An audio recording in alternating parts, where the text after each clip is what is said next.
RTV ప్రేక్షకులకి అందరికీ కూడా వినాయక చవితి శుభాకాంక్షలు. వినాయక చవితిని పురస్కరించుకుని ఉమ్మడి తూర్పుగోదావరి జిల్లాలో ఉన్నటువంటి గణేష్ ఆలయాలన్నీ కూడా ఈ మొత్తం ఈ యొక్క అత్యంత సుందరంగా అలంకరించారు. అలాగే ఉదయం నుంచి కూడా ఈ యొక్క పూజలు చేస్తున్నటువంటి పరిస్థితి. అలాగే ఏదైతే ప్రతి శుభకార్యానికి తొలి పూజ అందుకున్నటువంటి వినాయకుడికైతే భక్తులందరూ కూడా ఈరోజు వినాయక చవితి సందర్భంగా ఆలయాలన్నీ కూడా భక్తులతో పోటెత్తినటువంటి పరిస్థితి ఉంది.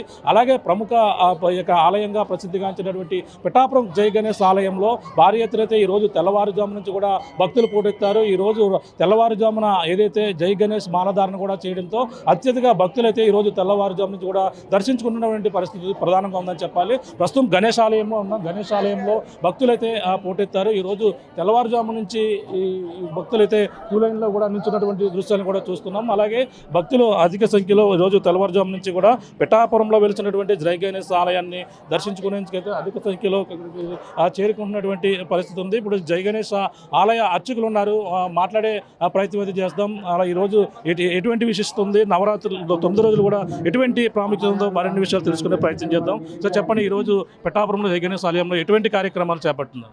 ఎంతో ప్రసిద్ధి, ఇంచుమించు సుమారుగా ఒక 70 సంవత్సరాలుగా ఎంతో వైభవంగా జరుగుతున్నటువంటి కార్యక్రమాలు.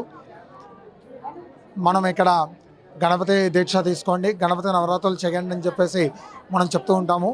పందిర్లో ఎలా పెడితే అలాగా చాలామంది ఇష్టానుసారంగా చేస్తూ ఉంటారు పందిర్లు. అట్లా కాకుండా ఒక శ్రద్ధగా భక్తిగా చేయాలనే ఉద్దేశంతో గత 25 సంవత్సరాలుగా జై గణేష్ దీక్ష అనే కార్యక్రమాన్ని ప్రారంభం చేశాము. దానికి మూలం ఇక్కడే ప్రారంభం అన్నమాట. ఆయన వెళ్ళి కాణిపాకం అన్నీ కూడా తర్వాత ప్రారంభించి ఉన్నారు. గణపతి దీక్ష ప్రారంభం చేసి ఇక్కడికి 25 సంవత్సరాలు పూర్తయినది.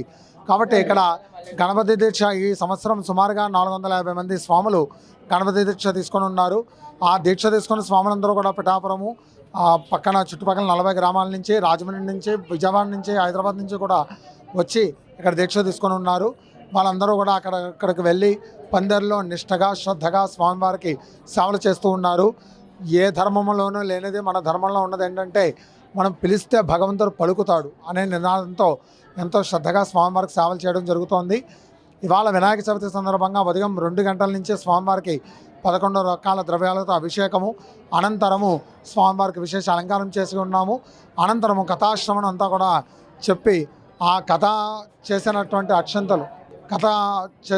అక్షంతల్ని భక్తులందరికీ కూడా ఇవ్వడం జరుగుతున్నది. ఈ కథా అక్షంతలు ఎవరైతే వేసుకుంటారో, ఎవరైతే కథను వింటారో వాళ్ళకి నీలాపనిందలు ఉండవన్న ఉద్దేశంతో ప్రతి సంవత్సరము చేయడం జరుగుతున్నది. కాబట్టి గత 70 సంవత్సరాలుగా ఇక్కడ గణపతి స్వామివారు అదే సేవల్ని అందుకొని ఉన్నారు. కాబట్టి మనం ఇవాళ స్వామివారిని మట్టి గణపతిని పెట్టి పూజ చేసి నిమజ్జనం చేయడం ఎంత విశేషంగా ఉంటుందో, అటువంటి సంవత్సరానికి ఒకసారి పిలిచేటువంటి గణపతికి అంత శక్తి ఉన్నట్టయితే 70 సంవత్సరాలుగా అందుకున్నటువంటి గణపతి స్వామివారికి ఎంత శక్తి ఉండాలి. కాబట్టి అటువంటి మహత్తరమైనటువంటి శక్తి ఉన్నటువంటి స్వామివారికి విశేష సేవలు జరుగుతున్నాయి. ఈ నవరాత్రులు 9 రోజులు కూడా ఉదయము, మధ్యాహ్నము, సాయంకాలము గ్యాప్ లేకుండా స్వామివారికి పూజలు జరుగుతాయి. కాబట్టి రోజుకు ఒక విశేషమైన అలంకారము, రోజుకు ఒక విశేష పూజలు అన్నీ కూడా జరుగుతాయి. తప్పకుండా ప్రతి ఒక్కళ్ళు కూడా వచ్చి స్వామివారి దర్శనం చేసుకొని స్వామివారి అనుగ్రహానికి పాత్రలు కండి. 9 రోజుల గణపతికి ఆ 9 పేర్లు కూడా పెట్టి ఆయన పూజలు చేస్తుంటారు. ఏమేమి నామకరణతో మాట్లాడారు? అదే ప్రజెంట్ అయితే ఇంకా అంటే ఆయన స్వప్న దర్శనంలో వచ్చి రోజుకొక అలంకారం చేయమని ఆయనే అడుగుతూ ఉంటారు. కాబట్టి ఆ విధంగానే చేస్తాము తప్ప ముందుగా మేమేమి అనుకోము. ఆ సందర్భాన్ని బట్టి ఆయన ఏ అవకాశం ఇస్తే అవకాశాన్ని బట్టి మేము చేయగలం తప్ప ముందుగా ఏది అనుకోమండి. ఇక్కడ ప్రధానంగా చూసుకుంటే ఇదే గణేష్ ఆలయంలో ఎంత అంటే అప్పట్లో గిన్నిస్ రికార్డు కూడా చోటు చేసుకుంది. ఎందుకంటే పాలవెల్లి అత్యంత అంటే ఎక్కడ చేయని విధంగా ఆలయ ప్రాంగణం అంతా పాలవెల్లితో నింపినటువంటి రికార్డు కూడా సొంతం చేసుకుంది. ఎప్పుడు చేశారు? ఒక్కొక్క సంవత్సరం కూడా ఒక విధంగా ఇక్కడ చేయడం ఆనవాయితీగా వస్తుంది. ఏమేమి చేశారని అంటే 2015-16 సంవత్సరంలో మొత్తం దేవాలయం అంతా కూడా ఒక 25,000 యాపిల్స్ కాయలతో దేవాలయం అంతా కూడా ఏర్పాటు చేయడం జరిగినది. అట్లా క్రమేపీ ఒక సంవత్సరం అయితే చెరుకులని, ఒకరోజు అయితే బత్తాయిలని, ఒకరోజు అయితే పొత్తులని, అట్లా ఒక్కొక్క సంవత్సరం ఒక్కొక్క విధంగా చేస్తూ ఉన్నామన్నమాట. ఎందుకంటే వచ్చేటువంటి ప్రతి భక్తుడు, మాల వేసుకున్నటువంటి ప్రతి స్వామి కూడా గణపతితో సమానమే అన్న ఉద్దేశంతో. ఎందుకంటే మన లోపల భగవంతుడు ఉంటుందంటే కదా మనం దేవాలయానికి రాగలం. కాబట్టి అటువంటి లోపల ఉండేటువంటి భగవంతుడే సాక్షాత్తు దేవాలయానికి భక్తులందరూ కూడా ఉండాలన్న ఉద్దేశంతో మొత్తం దేవాలయం అంతా కూడా ఏర్పాట్లు చేసి దానికి గిన్నిస్ రికార్డు, వరల్డ్ రికార్డు అవన్నీ కూడా సంపాదించుకొని ఉన్నాం. 25,000 యాపిల్స్ కాయలు కట్టి చాలా అత్యద్భుతంగా చేసి ఉన్నాం కాబట్టి దానికి అంతా కూడా రికార్డు వచ్చి ఉన్నదన్నమాట. ఇక్కడ పిఠాపురంలో ఉన్నటువంటి జై గణేష్ ఆలయాన్ని ఈ రోజు దర్శించుకుంటే ఎటువంటి మహిమలు కలుగుతాయని భావిస్తారు అలా? అంటే గణాధిప గణములన్నిటికీ కూడా అధిపతి అని చెప్పేసి ముక్కోటి దేవత మనకు ఉండేటువంటి 33 కోట్ల మంది దేవతలు కూడా ఈయనకి వరాన్ని ధారబోసి ఉన్నారనమాట. కాబట్టి ప్రత్యక్షంగా వాళ్ళ శక్తులన్నింటినీ కూడా ధారబోసి ఉన్నారు. కాబట్టి గణాధిప గణములన్నిటికీ కూడా అధిపతి. మామూలుగా మన ఇళ్లలో కానీ బయట కానీ ఎక్కడైనా కూడా గణపతి ఆరాధన చేస్తే ముక్కోటి దేవతలందరికీ కూడా ఆరాధన చేసినట్టే. అటువంటి గణపతికి ఆరాధన చేయడం వల్ల సకల ఐశ్వర్యాలు ఒకటని కాదు, రెండని కాదు, మూడని కాదు, ఉద్యోగం లేని వాళ్ళకి ఉద్యోగాలు, వివాహం కాని వాళ్ళకి వివాహాలు, సంతానం లేని వాళ్ళకి సంతానాలు ఆయన దగ్గరుండి అన్నీ కూడా చేయిస్తారు అన్న ఉద్దేశంతో చాలామందికి చాలా వైభవాలు. ఇంతమంది జనం వస్తున్నారంటేనే మనకు అర్థమవుతోంది. ఖచ్చితంగా సంవత్సరానికి అద్భుత మహిమలు అందరూ కూడా పొంది ఉన్నారు. అవన్నీ కూడా జరుగుతూ ఉన్నాయి. మనకి 450 మంది స్వాములు దీక్ష తీసుకొని 11 రోజులు నిష్టగా చేస్తున్నారంటేనే, అంటే ఉల్లిపాయలు కానీ వెల్లుల్లిపాయలు కానీ ఏవి తినకుండా కింద పడుకుంటూ వానాకాలంలో చన్నీళ్ళు స్నానం చేస్తూ ఇంత కఠిన నియమాలు పాటిస్తూ కూడా భక్తులందరూ కూడా దీక్ష తీసుకుంటున్నారంటేనే గణపతి అనుగ్రహం ఎంత విశేషంగా ఉన్నదన్నది మనందరికీ కూడా అర్థమవుతాం.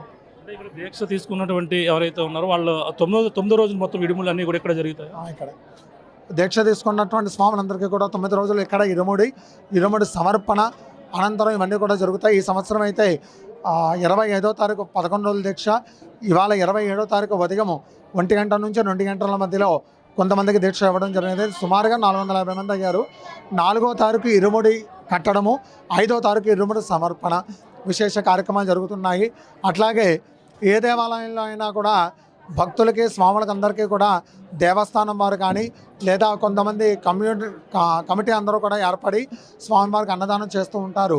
కానీ గణపతి దయ ఎంత అనుగ్రహంగా ఎంత విశేషంగా ఉన్నది అంటే ఒకే స్వాములందరికీ కూడా ఈ 11 రోజులు ఉదయం టిఫిను, మధ్యాహ్నం భోజనము, రాత్రి టిఫిను ఇవన్నీ కూడా కొన్ని లక్షల రూపాయలతో కూడుకున్నది. కానీ అయినప్పటికీ ఆ భక్తుడు చాలా విశేషంగా స్వామికి సేవ, అంటే స్వామివారు ఆయనలో పూని ఆయన చేత చేయించుకుంటున్నారనమాట. ఒక భక్తుడు ఇంతమంది స్వాములకి 400 మంది స్వాములకి ఉదయం మధ్యాహ్నం సాయంత్రం కూడా టిఫిను భిక్ష పెట్టడం అంటే మాటలు కాదు. కానీ అటువంటి మహత్తరమైన కార్యక్రమం ఆయన చేస్తూ ఉన్నారు. చాలా చాలా విశేషమైన ఆయన మహిమలు, గణపతి మహిమలు అయితే ఒక అర్చకుడుగా నేను చెప్పలేనమన్నమాట. అంటే ప్రధానంగా ఇక్కడ ఏపీ ఉప ముఖ్యమంత్రి పవన్ కళ్యాణ్ నియోజకవర్గంలో ఈ గణేష్ ఆలయం అంటే ఇప్పుడు ఆయన ఎమ్మెల్యే అయిన తర్వాత ఆయన కోసం ఎటువంటి పూజలు ప్రత్యేకంగా చేయడం జరుగుతుంది? ఆయన కోసం అయితే నిత్యము చేస్తూ ఉన్నామండి. ప్రతిరోజు కూడా ప్రతినిత్యము కూడా నరేంద్ర మోడీ గారిది, పవన్ కళ్యాణ్ గారిది రోజు చదువుతూ ఉంటాము. ఆయన గెలవక ముందు కూడా మేము చదువుతూ ఉన్నాము. ఎందుకంటే పవన్ కళ్యాణ్ గారు కానీ నరేంద్ర మోడీ గారు కానీ కారణ జన్మలు అన్నది మా ఉద్దేశం. ఎందుకంటే ధర్మం, ఎందుకంటే పూర్వం మనకి ఈ మధ్యన చావా సినిమా వచ్చి ఉన్నది. సంభాజీ మహారాజు కానీ ఇతరత్ర ఎంతోమంది హిందూ ధర్మం కోసం ప్రాణత్యాగం చేసి ఉన్నారు. అటువంటి హిందూ ధర్మాన్ని మళ్ళీ కాపాడడానికి పుట్టినటువంటి మనుషులే ఈ నరేంద్ర మోడీ గారు కానీ పవన్ కళ్యాణ్ గారు కానీ. ఎందుకంటే వీళ్ళు హిందూ ధర్మం మీద చాలా పట్టుతో ఉన్నారు. కాబట్టి అటువంటి వాళ్ళు దేశాన్ని రక్షించడం కోసం పుట్టినటువంటి వాళ్ళ మీద మనం పూజలు చేయాలి. ప్రతి దేవాలయంలోనూ ప్రతి మనిషి కూడా వీళ్ళ మంచి కోసం కోరుకోవాలనే ఉద్దేశంతో ప్రతినిత్యము కూడా మేము చేస్తూ ఉంటాము. ఆయన గెలిచినప్పుడు సర్టిఫికెట్లు కానీ, ఆయన పదవి ఇచ్చినప్పుడు కలెక్టర్ ఆఫీస్ నుంచి వచ్చినటువంటి ఆర్డర్స్ కానీ అవన్నీ కూడా పెట్టి ఉన్నాము. గణపతి దయతో ఆయన గెలిచి ఉన్నారని చెప్పేసి మా నమ్మకం అండి. ప్రగాఢ సంతృప్తి. ఇది పరిస్థితి ప్రస్తుతం అయితే ఇక్కడ ప్రధానంగా అయితే ఈ యొక్క జై గణేష్ ఆలయంలో ఈ యొక్క ఏదైతే వినాయక చవితి వేడుకలు అయితే ఘనంగా నిర్వహిస్తున్నారో, అలాగే ప్రత్యేకంగా పిఠాపురంలో ఉన్నటువంటి జై గణేష్ ఆలయంలో అలాగే 450 మందికి పైగా జై గణేష్ మాలధారణ ధరించి 9 రోజులు కూడా ఆయన అంతా కూడా ఇక్కడ భక్తులంతా కూడా నిష్ఠతో చేస్తారు. ప్రస్తుతం చూడొచ్చు భక్తులు అయితే ఇక్కడ భారీ ఎత్తున అయితే ఇక్కడికి వచ్చి ప్రతి ఒక్కరు కూడా దర్శించుకున్నటువంటి పరిస్థితి ప్రధానంగా కనపడుతుంది. ఏదేమైనా పిఠాపురంలో వెలిసినటువంటి 70 సంవత్సరాల చరిత్ర కలిగినటువంటి ఈ యొక్క జై గణేష్ ఆలయంలో అయితే ఈ యొక్క వినాయక చవితి వేడుకలు అయితే ఘనంగా నిర్వహిస్తున్నారు. అలాగే ప్రత్యేకంగా ఇక్కడ మాలధారణ అంటే 450 మంది పైగా మాలధారణ వేసి ఈ యొక్క గణేష్ ఆలయంతో పాటు అలాగే 9 రోజులు కూడా ఆ యొక్క గణేష్ మాలధారణ ధరించి వాళ్ళంతా 9వ రోజు కూడా ఇక్కడ ఆ జై గణేష్ మాలధారణకు సంబంధించిన విడుములకు సంబంధించిన ఘటన కూడా ఇక్కడే జరుగుతుందని కూడా చెప్పుకొస్తున్నారు. ఎంతో విశిష్టత అంటే పిఠాపురం ఎమ్మెల్యేగా గెలుపొందిన తర్వాత ఇక్కడ ఆయన కోసం అయితే ఎన్నో పూజలు చేస్తున్నాం. హిందూ ధర్మాన్ని కాపాడడం కోసం వెలిసినటువంటి వారిగా ఆయన అయితే మేము ప్రత్యేకంగా కొలిసి ఆయన కోసం పవన్ కళ్యాణ్ కోసం కావచ్చు, మోడీ కోసం కూడా ప్రత్యేక పూజలు పూజలు కూడా ఇక్కడ చేస్తామని ఆలయ అర్చకులు చెప్తున్నటువంటి పరిస్థితి ప్రధానంగా ఉందని చెప్పాలి. ఇక్కడున్న తాజా పరిస్థితి. కెమెరా అనిల్తో ప్రకాష్, ఆర్టీవీ, పిఠాపురం నుంచి.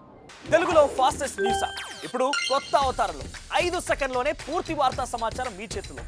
సోషల్ మీడియా ట్రెండ్స్ మీ కళ్ళ ముందుకే live TV and voice search ఆప్షన్స్తో ఇప్పుడే డౌన్లోడ్ చేయండి. యాప్ లింక్ డిస్క్రిప్షన్లో ఉంది.